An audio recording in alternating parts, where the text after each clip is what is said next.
Matičevska. Here we are on the lands of the Boonwurrung and Wurundjeri people of the Kulin Nation. This is earth on which we stand, and below that is groundwater. That groundwater is always living, just like the cultural aspects of what we're going to enjoy today, but also in that First Nations perspective and those elders who hold those stories. That's a living culture, just like that water that bubbles beneath us. That is one idea of what history is. There are other ideas of what history is that's contained inside this particular event, the Marshall McGuire Emerging Composer Fellowship Commission. Let's call it a fellowship. And that history is something that I am now a custodian of, being the newly appointed Director of Programming here at the Melbourne Recital Centre. What I inherit is a garden that's been beautifully tended by Marshall McGuire, whose name is on these commissions. Beautifully tended by a group of staff who care not only for this building and all that it represents, but for the artists who make their lives inside this. Because in the end, this is a building about living culture and about those histories, about the present, but importantly about the future. And those composers that we're going to celebrate today are indeed a magnificent part of that future. It's a joy to be here amongst you all. I thank the Vizard Foundation and all of the individual donors who've allowed these dreams to come into being from the minds of these two composers. I'd like to thank Rubiks Collective for their extraordinary work, not only in this, but everywhere where they travel. They are a beacon of light in a world where these stories need to be heard in more places. It's now my great joy to welcome to the stage the Associate Professor of Composition for the University of Melbourne, Elliot Geiger.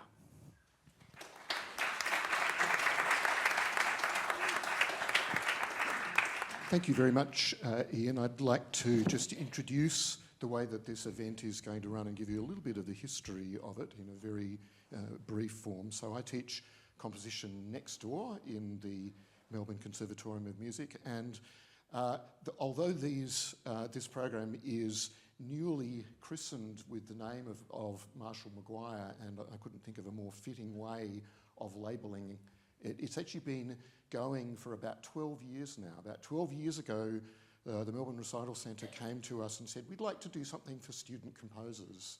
And we had to think, and we thought, we've got a lot of opportunities that we offer to our composers while they're students.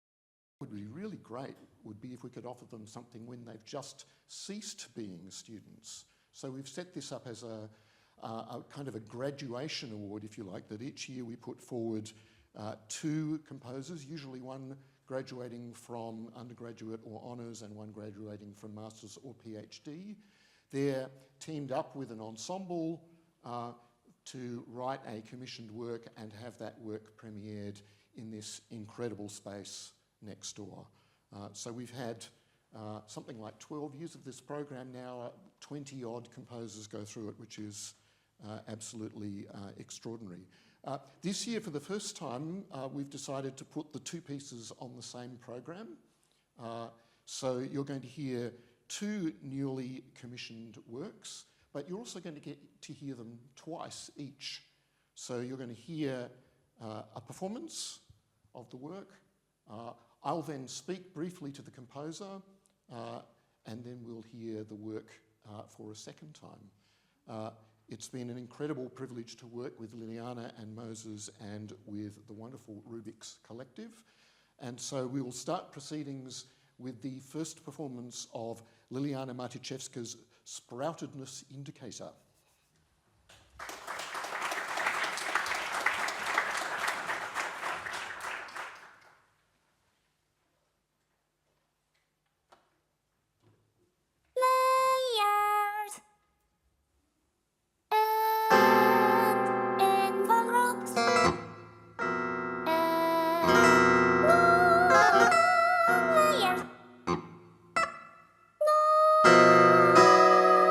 Layers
From every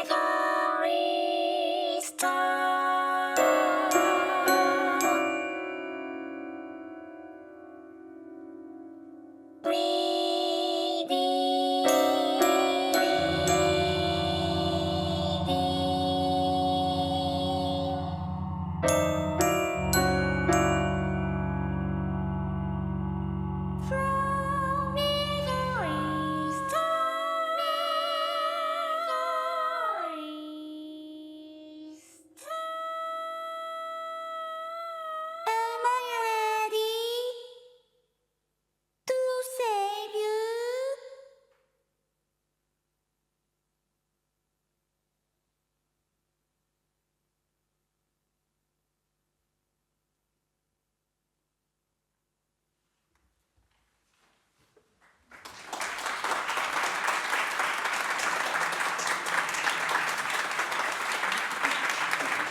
Lilijana, that's incredibly exciting and wild ride. As many of you will have observed, this work is not only for Rubiks Collective. We have a vocal soloist who has joined us this afternoon. And my first couple of questions are actually for Hatsune Miku. Could you introduce yourself, please? Hello everyone. I'm very happy to introduce myself as a character in a fictional sense. I'm a virtual idol, a pop star from the future. But in a more technical sense, I am a voice bank used by composers and producers to create synthesized vocal parts in digital audio workstations. Fantastic. And I'd like to ask, this is probably an unusual situation for you. Could you tell us a little bit about what the collaboration on this work has been like for you? I'm having so much fun in this collaboration, especially singing Himalaya's text, which was written for the music. I must say, however, Lily's melodies are always so strange that I gave her lots of feedback during the composition process. In rehearsals and performance, I also keep the musicians in time as we react to and play with my singing. Thank you, Miku.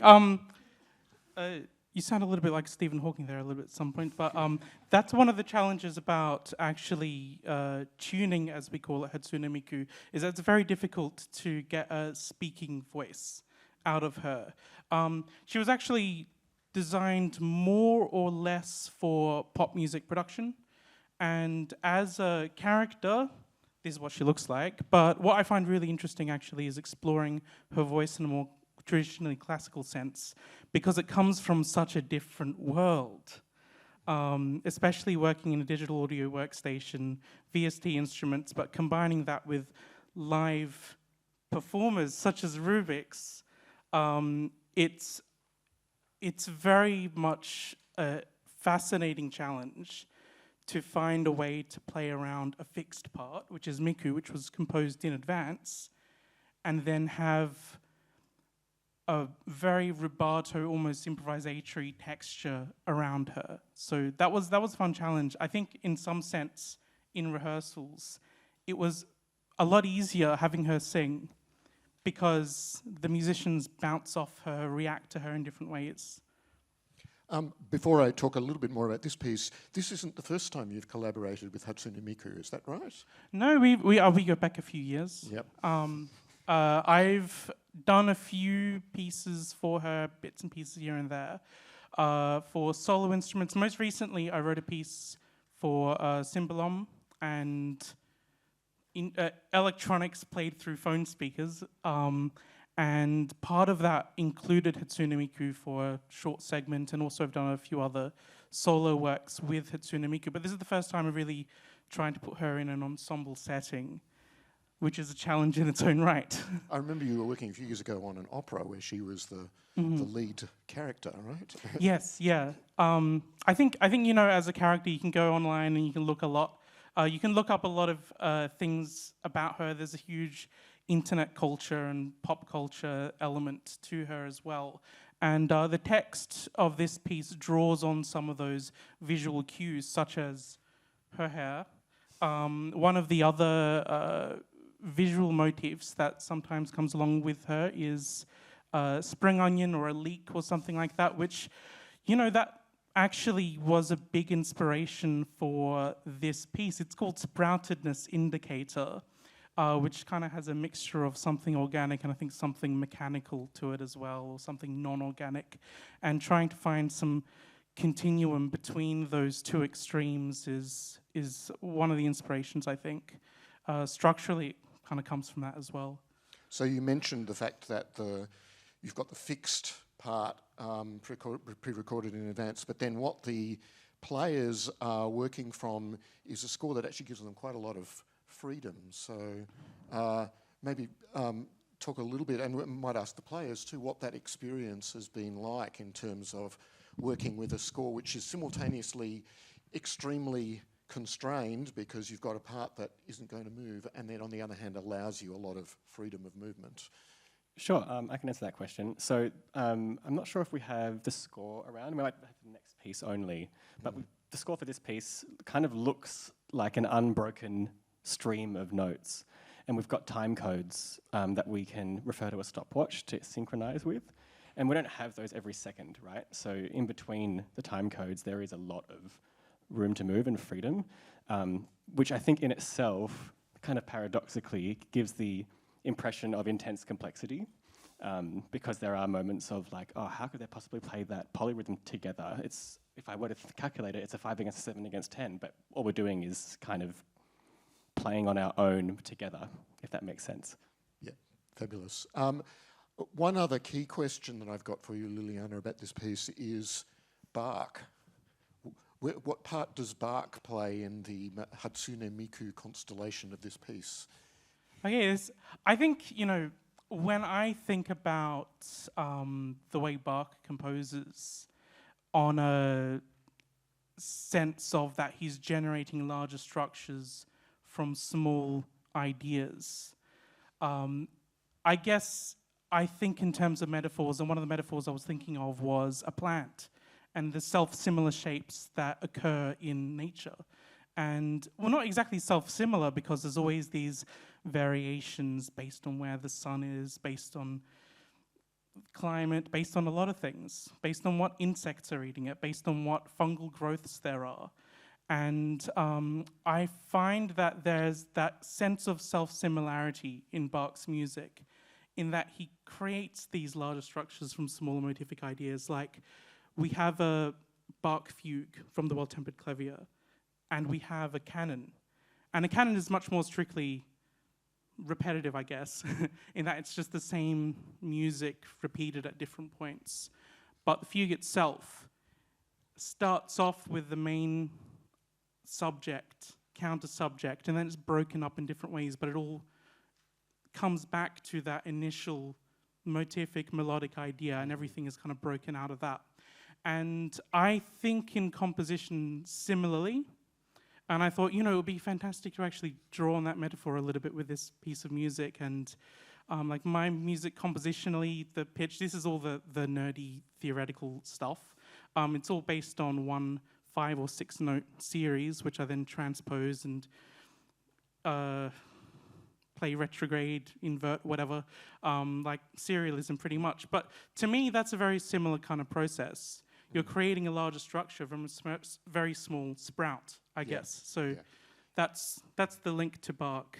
The other thing, I guess, structurally, I was listening to every Bach cantata as I wrote it, and I think some of those kind of crept into the piece. Like you have moments of chorales, moments of recitative, things like that, which I think helped structure the piece for me as well as I wrote it. Great. I just love the idea that somehow Hatsune Miku has become like the swingle singers singing J-pop. But I also love the moment where we've got this sort of like trio sonata combination of an actual genuine Baroque traverso with modern cello with electronic harpsichord playing in and around Bach. I think it's delightful.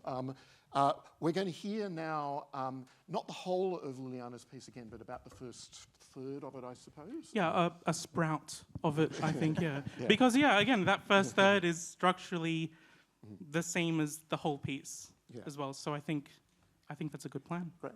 Thank you so much, Lilijana. Thank you, everyone.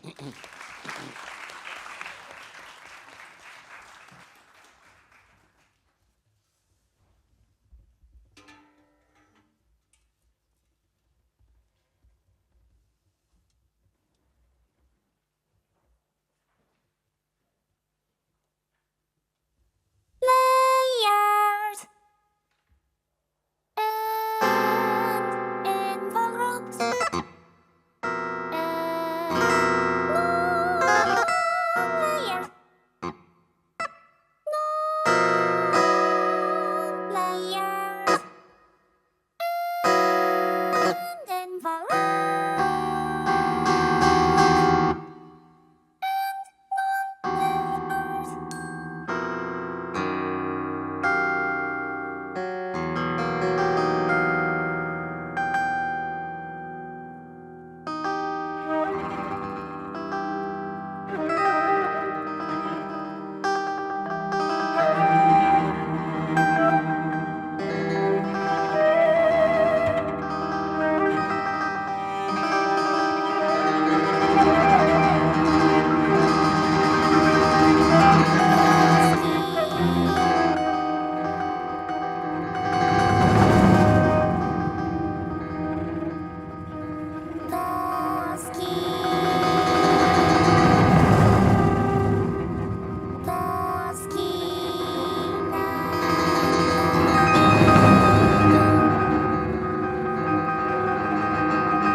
So now we'll move on to our second composer and our second premiere. So this is Emu by Moses Mohammed.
Thank you, Moses.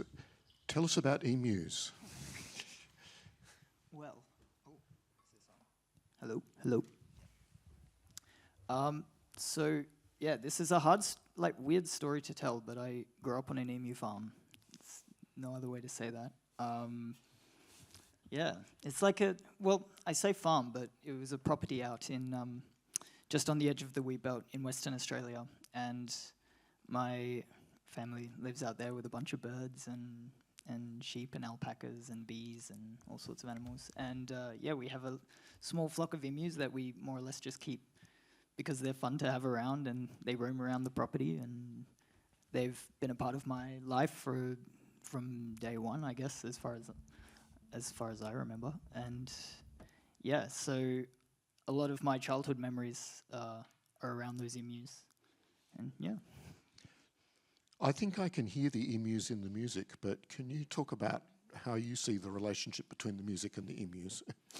Do you mean the sounds themselves, or how those ideas Either. translated? Yeah.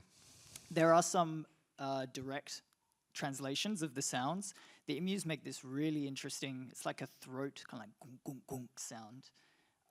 It's really kind of like haunting and rhythmic and percussive, and yeah, that almost comes in straight away with the djembe and then the muted piano. But actually, even before that, there's another sound. It's not quite related to emus, but it's related to my experience with them. One of my morning jobs on the farm would be to feed these emus, and we would give them grain, like this mixed grain with corn and sunflower seeds and all these things. And so shoveling the grain up into the buckets, walking them over to the fields, putting them out in the pans, that was the first sound that you hear with the rain stick and the egg shakers and the cello crackling over the strings. So yeah, that was the first idea. And then all of the other images either come from sounds of emus or memories I have with them, or sometimes it's the score. The score was a really big part of this process. And so the score would sometimes be governing the music. So there's lots of eggs and feathers and things. And so after creating those scores, I go, oh, what sounds go there? And yeah. So we have actually the score laid out on a set of music stands at the far end of the hall. So I'd encourage you at the end of the performance to go and have a look, because it's quite a beautiful score as an art object. And I guess this is something that you've been exploring more and more. And I guess actually there's a bit of an emerging tradition of it in Australian composition, with Kat Hope's work with Score Follower software, Yes. and Kate Milligan's scores.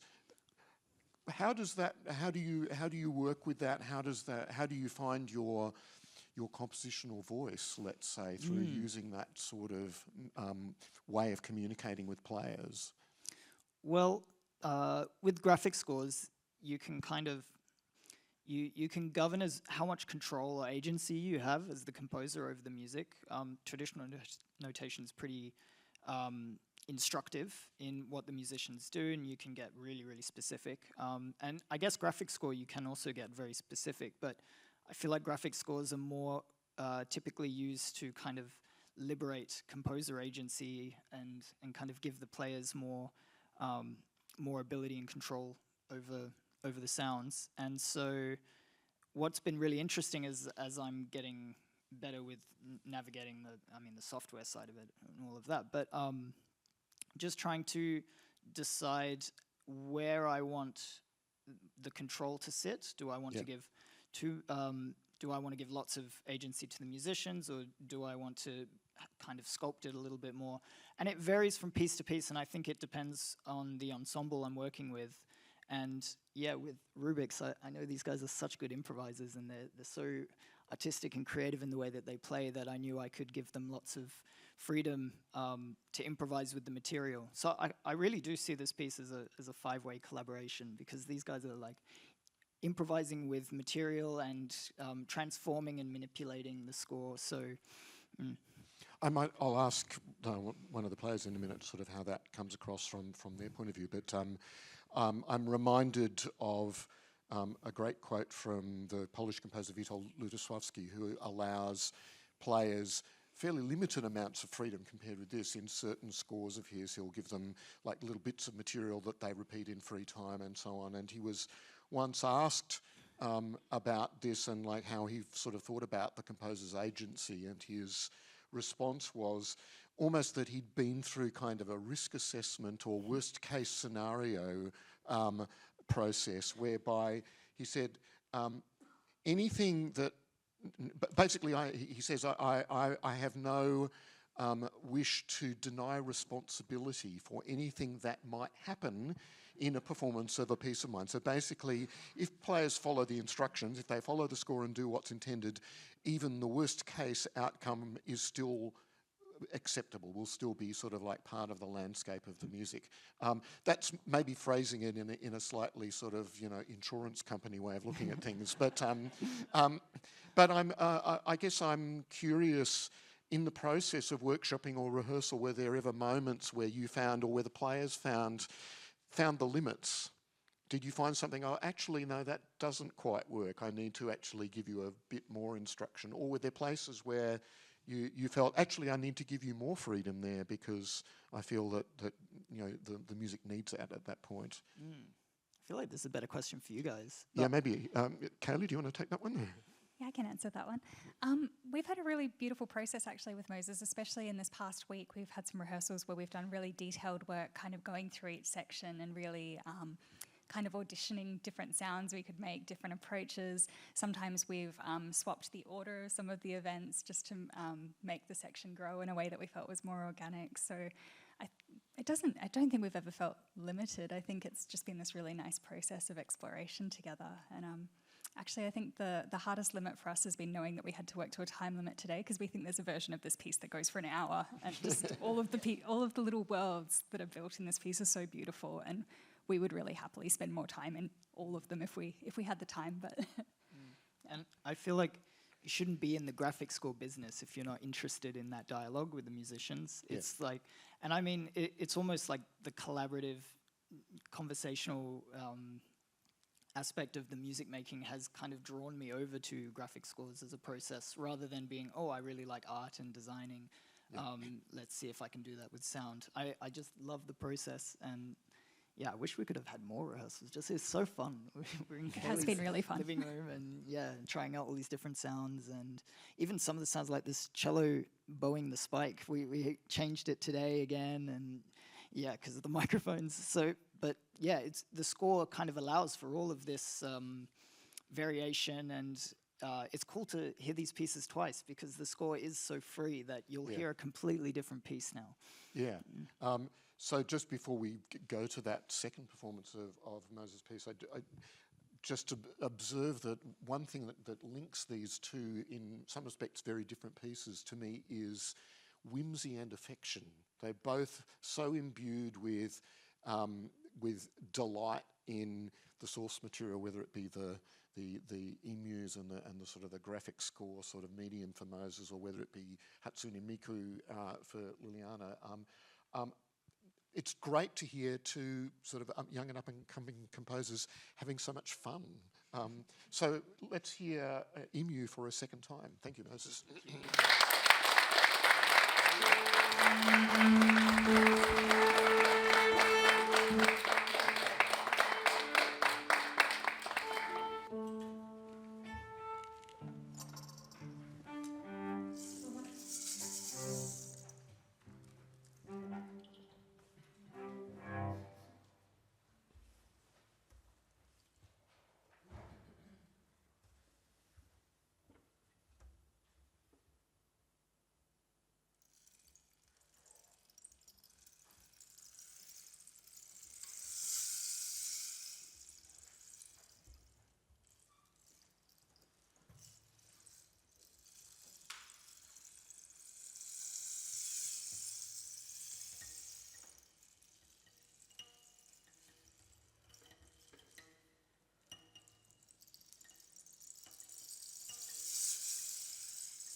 I'd just like to say a final word or two of gratitude from us at the Composition Department at the Conservatorium of Music next door to the Recital Centre and its generous donors for making this wonderful program possible for so many years, to Jacob and Kim and Gemma and Kaylee for the wonderful work that they've done with these two composers across the past few months, but also all the wonderful work they do across our city in the new music area in particular. We feel so blessed and so grateful to have such wonderful collaborators with our program. And I'd like to ask the namesake of these of this set of commissions, Marshall McGuire, to step up and say a few words. He's been hiding down the back.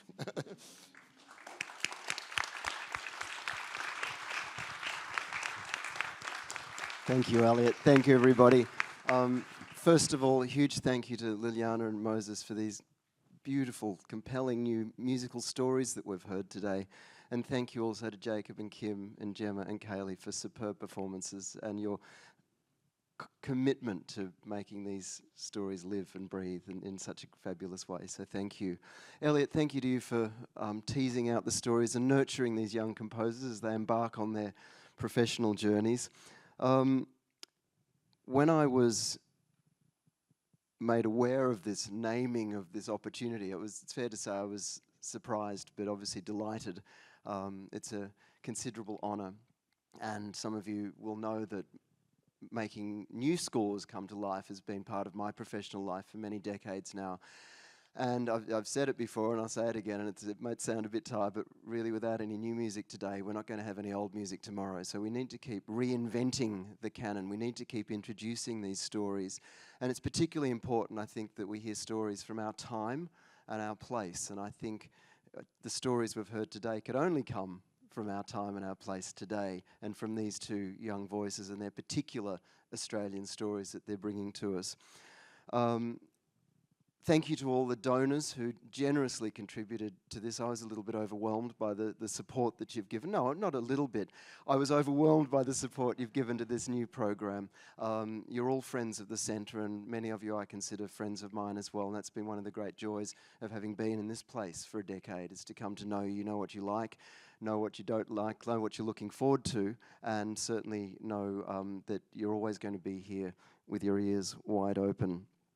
This support has allowed, as Elliot said, a deepening of this program. It's allowed more studio time between the young composers and the professional performers. And sometimes that gap between student and profession can be bigger than we imagine. And it's only by spending time with, I'm going to say seasoned professionals, but they all are. They're right at the top of their game for young composers as a gift beyond compare. So thank you so much for strengthening those bonds. These are relationships that hopefully will last for many, many years for everybody involved. New work, like a new novel or a new painting, is something we often approach with hope, sometimes with apprehension, but always we bring a generosity to that new adventure. Unlike a novel or a painting, however, it's very difficult to go back and reread that chapter or pop back and have a look at that detail on a canvas. And that's why I think this model of hearing a piece again means that the second time we hear it, and in fact, I may have discerned, a few of us sat back a little bit the second time, thought, oh, we've heard this before. The first time you hear a new piece, you've got no idea what's going to happen. And as performers and composers, we ask a lot of audiences, here's a new piece, take it all in, tell us you love it, and all of that.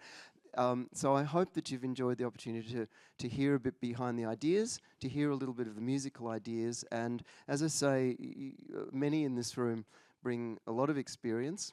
Many of you have heard many more concerts than I've heard, and that experience and that generosity of your ears that you bring to the room is an important part of completing that circle for composer, performer, and audience. Before I invite Ian up to just say a few closing words, I'd like to thank the Recital Centre for 10 years of magic, in particular for this honour of having my name attached to this program, to my erstwhile colleague Belinda for shepherding this program and so many other programs with young artists through. It's such an important part of the work that goes on here. To the team behind the scenes who always do such an amazing job. to Elliot, and again, thanks to you to the University of Melbourne for being such superb partners in this program. To the performers again, to Lilijana and Moses, and to you all, I hope to see you in a concert hall sometime soon for some new musical adventures. Thank you.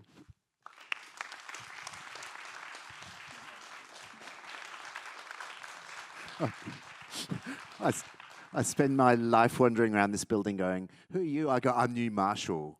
No one can ever be Marshall, but it's just a great joy, as I said at the beginning. The tending of this garden has been deep and filled with love and care. So as we speak of the generosity of the composers to these performers, that generosity that you brought to, and that ownership, and the generosity of you as an audience listening to this, all the things that you said, it's like you've been doing this for years. And I have nothing more to add other than say thank you for coming. We're going to extend that generosity into the form of booze on the way out, so that you can fill thine own cup, not only with music but with more joy. I do encourage you to have a look at Moses's exquisite score across those music stands on there, and the drinks are in the sound lock. You'll also be thrilled that this centre represents many things. So if you see a model wandering around, that's because inside the upstairs building there is Melbourne Fashion Week, with whom we're collaborating. And so now is the time to audition your blue steel or your latest outfit, because you may end up on the runway in just a couple of hours. But if that's what you see out there in the foyer, that's what's happening. So anyway, come and join us out in the airlock, and then hopefully on the runway outside. Thank you for joining us.